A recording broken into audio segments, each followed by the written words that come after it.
ایک بچہ اگر اپنی پسند کی تعلیم حاصل کرنا چاہے والدین کی چاہت کے مخالف تو کیا یہ نافرمانی ہے؟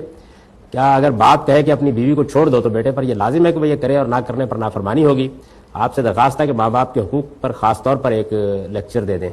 یعنی سوال میں لیکچر کا مواد پوشیدہ ہے. دیکھیے بات یہ ہے کہ اللہ تعالیٰ نے جو بات کہی ہے وہ بہت عمدہ بات کہی ہے. اللہ تعالیٰ نے یہ فرمایا ہے کہ وہ بالوالدین احسانا، والدین کے ساتھ حسن سلوک کا رویہ اختیار کرو.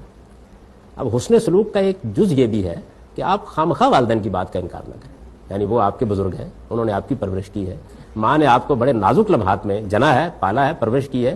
کبھی جو آدمی باپ ماں بنتا ہے تب پتہ چلتا ہے کہ ماں باپ نے کیا مشقت اٹھائی ہوتی ہے، تو اس کا لحاظ کر کے ان کی بات ماننے کی کوشش کرنی چاہیے. اس کا یہ مطلب نہیں ہے کہ جائز ناجائز ہر بات مانی جائے گی. دین کے معاملے میں آپ کو خود فیصلہ کرنا ہے، اور اسی طریقے سے اپنی زندگی کے بارے میں کہ آپ تعلیم کیا پائیں گے، کس میدان میں جائیں گے، اس کا فیصلہ بھی آپ کو خود کرنا ہے.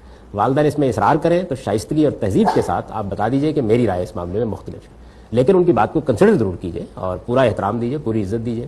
شادی بیاہ کے بارے میں ابھی عرض کر چکا ہوں کہ اگر اس میں والدین کی پسند ناپسند کو کوئی فیصلہ کن حیثیت حاصل ہوتی تو پھر اس ڈرامے کی کوئی ضرورت نہیں تھی جو آپ نکاح کے موقع پہ منعقد کرتے ہیں. یہ تو نہیں ہونا چاہیے تھا. تو یہ واقع بالکل واضح ہے.